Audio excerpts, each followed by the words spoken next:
Vous êtes-vous déjà demandé ce qu'un recruteur pense de vous lors d'un entretien de recrutement? Saviez-vous qu'en moyenne, il y a 250 candidatures par poste publié? Et saviez-vous que 75% de ces CV sont rejetés par les recruteurs? Maintenant, imaginez que vous ayez passé des heures à perfectionner votre CV et votre lettre de motivation juste pour avoir un rejet quelques heures ou quelques jours après. Ça vous semble familier? J'ai la solution pour vous. Sur cette chaîne, j'ai partagé mes secrets pour rédiger la meilleure lettre de motivation, le meilleur CV possible pour avoir les meilleures chances d'obtenir le job de vos rêves.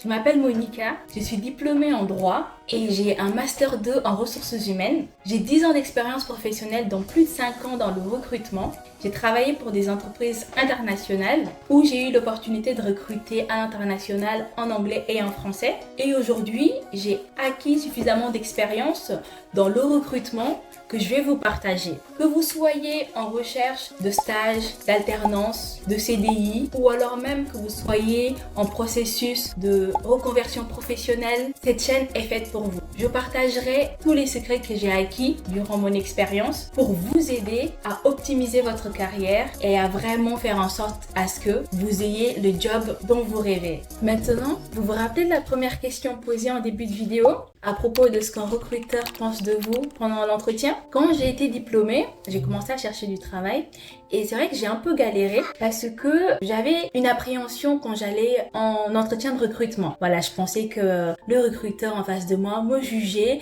et voulait me déstabiliser. Eh bien, j'ai eu tort. Avec l'expérience que j'ai acquise, je sais maintenant que quand un recruteur vous invite à un entretien, c'est un point positif déjà. Parce que rappelez-vous ce que je vous ai dit, il y a 75% de CV qui sont rejetés. C'est beaucoup, n'est-ce pas? Donc, quand un recruteur vous invite à un entretien, c'est qu'il est intéressé par vous, il est intéressé par votre profil, vos expériences, vos compétences. Donc, allez-y confiant, allez-y à l'aise, allez-y préparé. Le recruteur ne pense rien de mal de vous. Le recruteur est neutre. Le recruteur veut juste savoir ce que vous avez fait, vos compétences et savoir si votre savoir-être et ces compétences-là vont pouvoir répondre aux missions du poste. C'est la seule chose que le recruteur pense de vous. Il ne pense rien de vous, il ne vous juge pas physiquement, donc soyez à l'aise, surtout soyez confiant. Essayez vraiment de persuader le recruteur, de lui dire que c'est moi qu'il vous faut pour ce poste.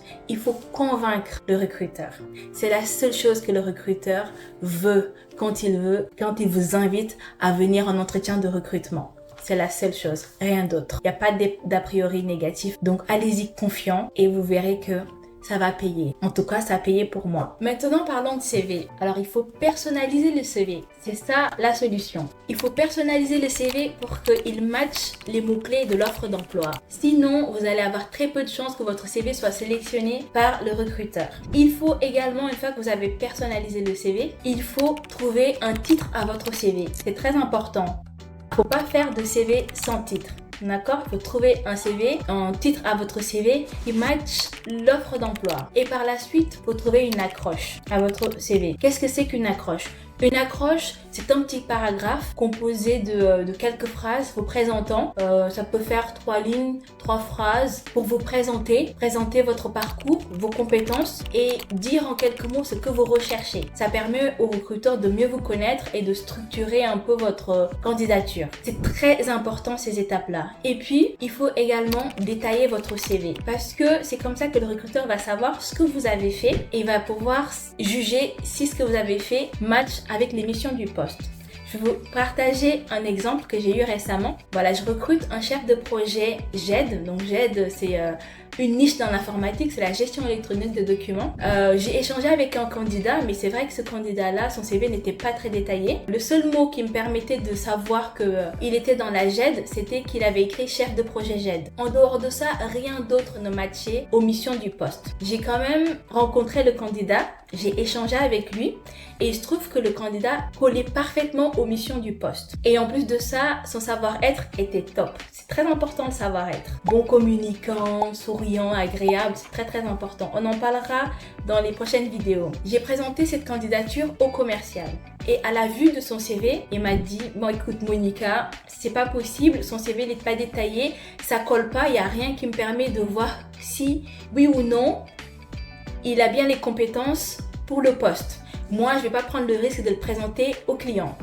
Voilà, donc moi, sachant que j'ai rencontré ce candidat-là, je savais que c'était le bon. J'ai insisté auprès du commercial pour qu'il le rencontre. Et il l'a rencontré et effectivement, il a eu un coup de cœur, mais vraiment un coup de cœur.